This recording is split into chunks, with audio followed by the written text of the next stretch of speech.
Morning guys. Okay na yung ating motor. Ngayon naman pupunta tayo sa Metrillo Gun Corporation. Yun, para kunin natin yung ating The Fastidious Grandmaster. Malapit lang naman tayo, 16 minutes only. Nakakuha na rin tayo ng complimentary parking. Salamat nga pala sa ilaw ko na Wonderlich. Ayan yan, napakalakas, ang ganda. Pero hindi nakakasilaw, malambot na malambot sa inyong paningin. At sa inyong backup support na nakarating pa dito sa Pasay. Tinawid ang sangkaterbang traffic para lang ako'y matulungan. Thank you so much. Giniligaw tayo ni Google, pinapaikot pa tayo rito sa Newport City. Pwede naman akong dumiretso, no? Itong Ducati Multistrada, kapag nata-traffic, umiinit ang temperature. Nag-activate lang yung kanyang pan at 103 degrees. Doon siya mag-iinit. Tapos, mamatay naman siya ng 98 degrees. If you're not wearing a proper gear, talagang you will comment na sunog ang binti mo. Nasabi lang yan. Dito tayo ngayon sa Metrillo Gun Store, Gun Corporation. Sigurado, pamilyar na kayo rito dahil sa palagi naman ako napunta dito. Ay, ngayon ko lang napansin to. Meron pala silang safety area dito. Weapon unloading and loading. Mabuti Tito Mar. Parang pumuputi at bumabata kayo. Nag-ride kami. Si Sayon dito kagabi, di ba? Kasi lagi pangalan yung dalawa. Oo nga eh. Hi guys, nandito tayo ngayon sa Metrillo Gun Corporation at ngayong araw, i-release na natin ang ating Fastidious Grandmaster. Ayan o, hinahawak-hawakan pa nila muna dahil ito na yung last day na makikita dito ang aking 1 out of 1 na Fastidious Grandmaster. Tara, silipin natin ngayon yung status. Ako, madami ng fingerprint yan, Tito Mar. Ito yung unit na bago ko i-release, lahat ng bisita rito, hinawakan na yan. Saan po ba yung fingerprint niya dyan? Ano, kamusta po? Anong masabi niyo sa ating Grandmaster? Masabi ko dito, pag binigay mo to sa akin, salamat. Salamat. Ilibre pa kita. Wow! Punan. Ay, wow! Saka hotel mo. Wow! Isang araw lang, ha? Ano po, papahiram ko lang sa'yo ng 1 day. Tapos gano'n na yung ano ko. Grabe naman pala yan. Isang taon siguro. Pwede. Ganda po, no?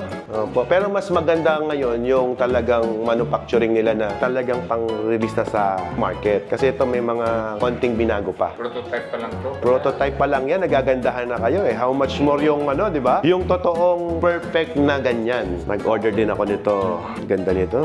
Tito Mar, balita ko mabilis na ang production nito. Meron lang akong konting pakisuyo. Baka pwedeng maihabol natin sa Australasia natin to. Sinabi ko nga kay Rai, Oo. baka sakali. Baka sakali. Kaya excited ka kami. Kaya huwag ka lang maingay, baka sakali. Baka sakali, oh yan. Hindi na nga ako, pero baka sakali. Basta kapag naglabas ako, kasama ka doon. Wow!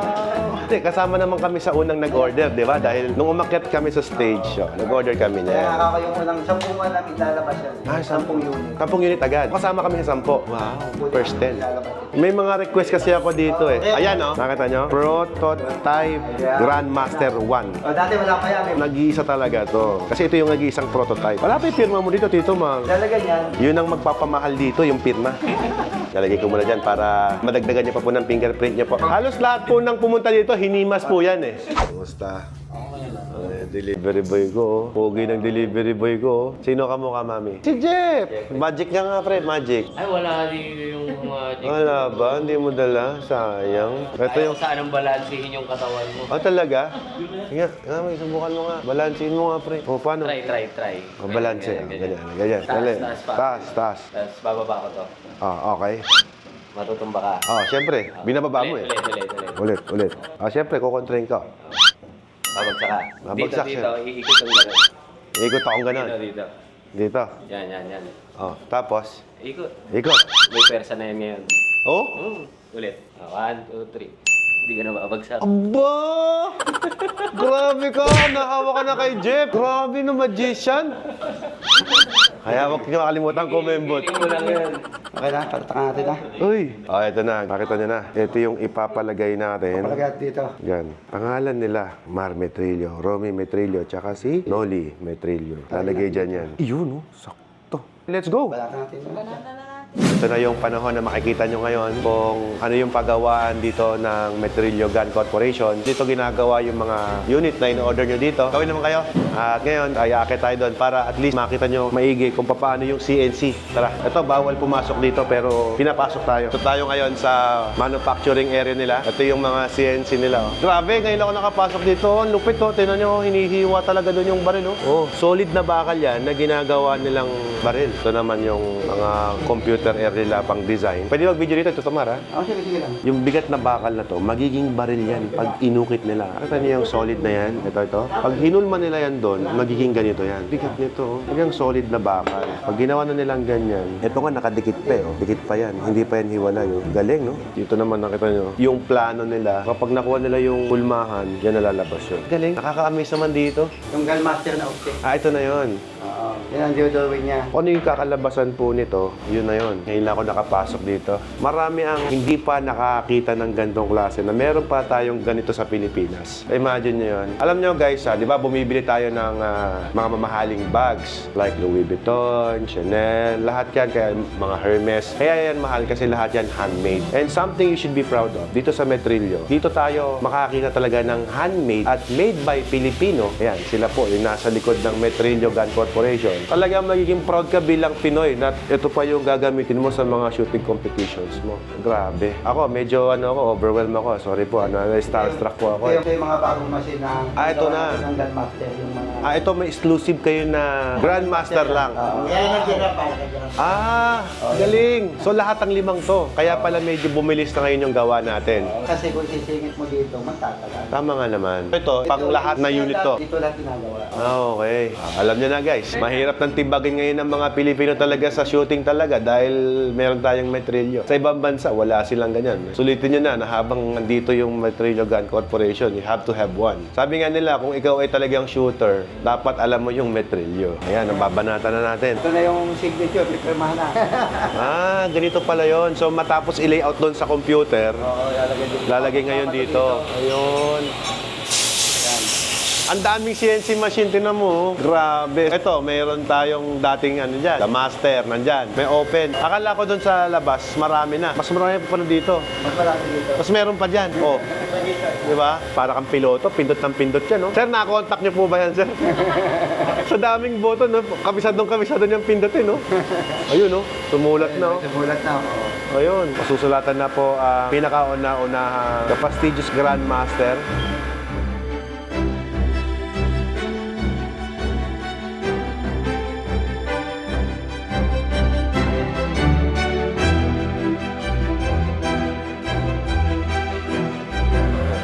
Guys, alam nyo ba, ang isa sa pinaka na-appreciate ko dito sa Metrillo Gun Corporation, sila mismong magkakapatid yung gumagawa dito. May mga staff sila, pero under their supervision pa rin talaga. Masasabi mo na customize yung baril mo. At saka talagang yung puso sa paggawa ng unit, nakikita mo yung dedication ng pamilya nila dito sa mga produkto nila. Kaya no wonder kung bakit yung mga unit nila hindi nagja-jump kahit na ilang beses mo mang gamitin. Swerte natin. Swerte ko. Meron akong ganun, no? Napanalunan ko yun.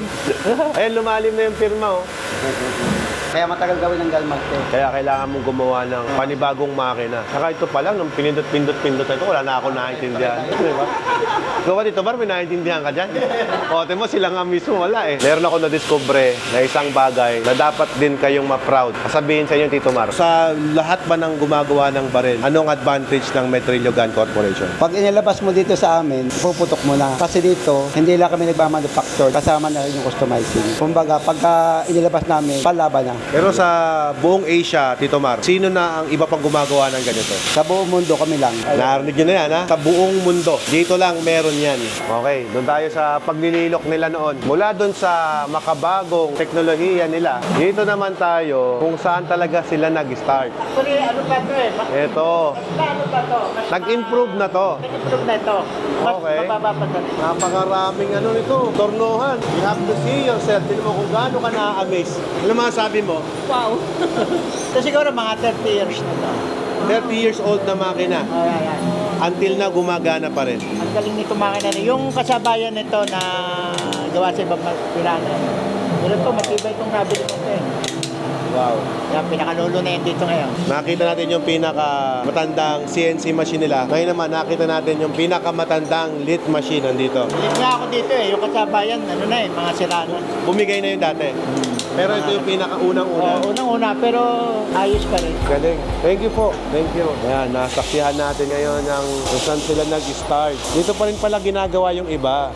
Yung ano lang, Yung hindi kaya sa CNC, dito talaga. mga umpisa. Yung tornilyo kayo rin gumagawa? Grabe. Sinesit up na lang. Ganyan kadami yung mga makinaryo nila. Binuo ng 35 taon bago nyo nakita yung kanilang tagumpay. Kaya ang tunay na success, hindi yan basta-basta nakukuha. Nakukuha yan talaga sa consistency, sa tiyaga, doon sa kanilang determinasyon, sa dedication, puso, doon sa kanilang mga pangarap. Ngayon, natutupad na. I think mas marami pa silang gustong gawin na every 5 years, tuloy-tuloy ang progreso ng Metrillo. Ito yung baril na kasalukuyang ginagawa ni Kuya Mio ngayon. Ito yung lamesa niya, no? Talagang ano yun, no? Kita mo yung bawat pakpok-pukpok na yan. Natibag na niya yung ano. Puso ko kapatid. Natibag na niya. Ito naman, bunsong kapatid niyo po. Okay. Yung mga production. Kuya Marsan, yung dati mong lamesa dito. Ako dati doon. Doon? Doon ka dati? Kayo po, saan kayo dati? So imagine nyo dati, no, dito, si Kuya Mio, dito. Ako muna, kunyari ako si Kuya Mio, dito. O, doon ka, reenactment tayo. Ang pangalan ko po ngayong araw ay Mio. Ito ang puso ko kapatid. Oh. Ay, hello po. Ginagawa ng production. O, kunyari, nagtitik-tik na yan. Mar, ay, abot mo nga yung scope. Ganun ba yan? Dito sa lamesa, makikita nyo kasi, kani-kanina mga specialties na rin to. Assembling ng isang buo. So, kada isang baril po ba, isang tao lang gagawa. Iikot sa Kaya lahat. yung trabaho namin. So, ibig sabihin po, kunyari, dadaan po kay Kuya Mio. Kung taga... Dadaan sa'yo. Dadaan din sa'yo. O, tama lang Kung pala. tagagawa ka lang ng site, tagagawa ka lang. Yun, tama lang pala yung pinagawa ko kasi yung the Grandmaster natin, silang tatlo yung dinaanan din nun. Kaya may firma talaga dapat nila. Ay, Mrs. Hello po. Mrs. niyo po, yung big boss. Yan ang ano, Commander-in-Chief. Yung tanong ko po kanina, pinaka-paborito niyo pong ginagawa sa parts ng baril? Yung una, ako yung sa fitting, barrel shaping, lahat na yung masisilan sa akin. Lahat ng masela. Pero ngayon, na-transfer na kay Mio yung barrel shaping, saka fitting, saka basta lahat, mga throating, lahat ng function ng barrel. Sa ngayon po, ano po yung pinaka gusto naman ngayon sa kasalukuyan? Puro lahat naman ng design. Sa designing. Lahat. Yan. Kagaya ng Grandmaster, yan. Mga The Master, yan. Lahat. Kayo po pala ang nag-design. Ang lahat po ng unit ay dinesign ng ninyong lahat. Tama Yun, ba? dinesign. Pag na-design di yan, na-design na, no? Paiikot ko na sa tao yon. Lahat ng tao may kanya-kanya ng gagawa nun. Ayun. Sana magamit yung channel natin para at least ma-inspired kayo, at least malaman nyo rin na meron pala sa Pilipinas na gumagawa ng customized gun. And again, isa sa na-appreciate ko talaga rito yung dedication nila kung paano ginagawa yung unit. Determination talaga, the best, tsaka teamwork. Tsaka family business di ba? Talagang wala ring iba, no? Kayo din. Meron po kasi pagtiwala lahat. Oo. Kasi pagkatao, hindi mo masasabing maganda. Tama. Kasi sila yun Pero pag ikaw, hindi ka papayag pangit lalabas. Mga pangalan mo masisira. Bye-bye po. Bye-bye. Kailangan namin magmadali. Meron pa tayong lunch date with Mocha Yuson, tsaka dito, Opoy. Shoutout Eugene Domingo. Ayan, thank you. Napakaganda talaga ng napuntahan ko ngayon. O, sabi ko talaga na ako mismo ay sobrang na-inspired sa kwento. Lalo na sa off-cam. Kasi yung off-cam, syempre hindi sila nahihiya, no? Mas masasabi nila yung nilalaman ng puso nila. Pero kwento ko na lang sa inyo, ma-share ko sa inyo na pag-usapan namin. Marami daw ang nami-misinterpret ang ugali ng magkakapatid dahil sa marami silang order din no? So ang nangyayari, dahil sa hindi naman sila mass production, ang gusto nila is makapag-produce lang ng unit na masatisfied ka. Sabi nga nila hindi na baling magkagalit kayo ngayon, basta after mayari yung baril mo, bati na ulit kayo. Ganon ang sistema. Ibig sabihin, pang long term, pang matagalang relationship ang hinahanap nila, which is para sa akin mas maganda rin yung ganon. Ako bilang isang owner ng isang manufacturing company sa Watermax Enterprises, sa amin hindi na baling maghintay ka ng matagal sa pag-order mo ng machines. Ang importante, pag na-deliver ko sa iyo yung order mo na makina, pambihira, you are 100% satisfaction guarantee. Sabihin, pang long term din talaga. So yung konsepto na yon, masubukan naman na for almost ilang dekada na. Sinubok na sila ng panahon, 35 years in the making before makuha yon. Pero sa totoo lang, kung gusto nilang yumaman, madali lang para sa kanila yon dahil sa dami nilang orders. Pero hindi nila ginagawa. Kasi number one sa kanila yung quality and customer satisfaction, na kung saan yun ang isa sa ugali na gustong gusto ko, na ginagawa ko rin naman sa ngayon. Sa amin, actually, sa iba, pag order ka 25 working days, sa amin 35 working days customized pa. And ang Metrillo Corporation nga, since ganun ang kanilang diskarte.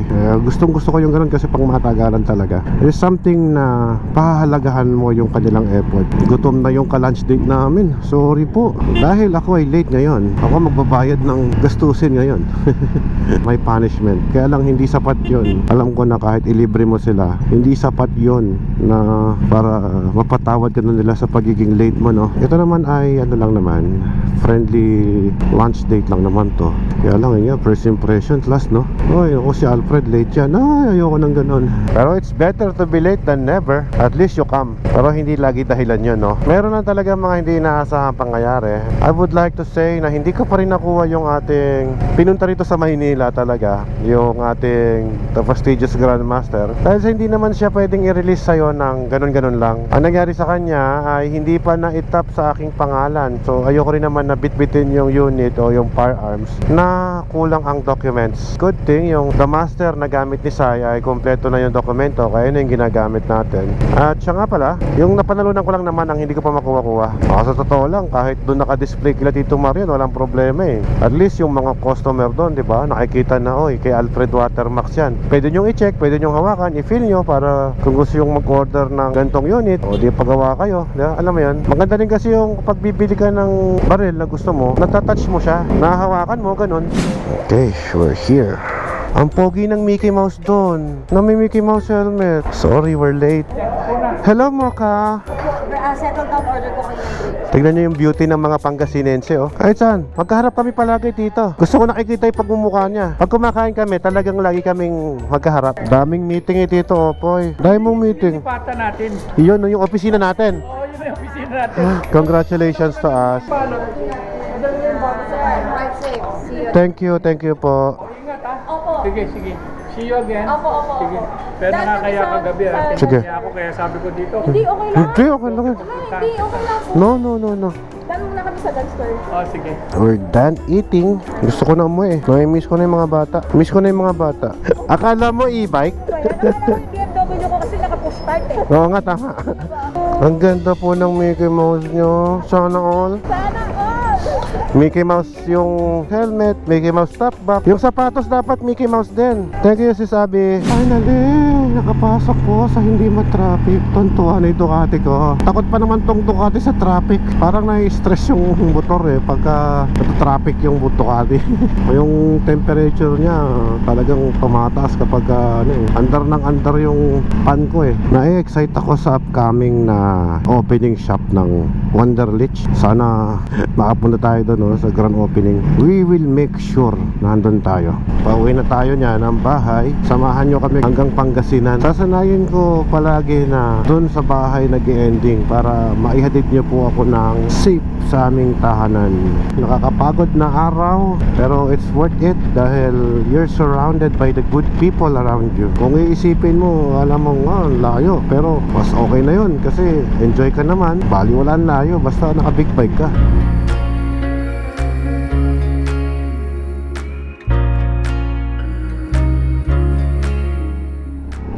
Meron kaming paboritong place ni Ella na pinupuntahan. Ito yun. Kasi ito yung pinakahuling stopover bago ka magdire-diretso ng north. Saka dito may Starbucks. Naku, sinisinok talaga. Habang kami nag-iipon ng lakas, dito muna kami sa Starbucks. Alright, tapos na kaming kumain. Bumalik na po ulit sa 100% ang aking lakas. Nakakaubos ng lakas kasi yung traffic, no? Kita niyo yung ilaw ko, oh. Saktuhan lang talaga. Pag pinatay ko yan, boom. Oh, kita niyo ang dilim. Halos wala akong makita, di ba? So, tinan mo yung natatamaan ng ilaw ko. Doon lang. Ngayon, pag binuksan ko siya, boom. Oh, yung pinakababa lang talaga yung iniilawan. Tsaka may dim light din siya. Ayun, dim light niya. Yellow lang siya kapag ganyan. Tapos kapag tumatakbo ka na, oh, yan, boom. Oh. Ayos, no? Ganda. Lay my troubles to rest. Blow the smoke through my cigarette. City lights looking fine, and I know this is my time now. I'm gonna be myself, or I could be someone else. No one's stopping me now. So, nandito tayo ngayon sa ating K1. What's up? Oh, again, maraming salamat sa inyong paghatid sa aming tahanan. Thank you very much for tuning in.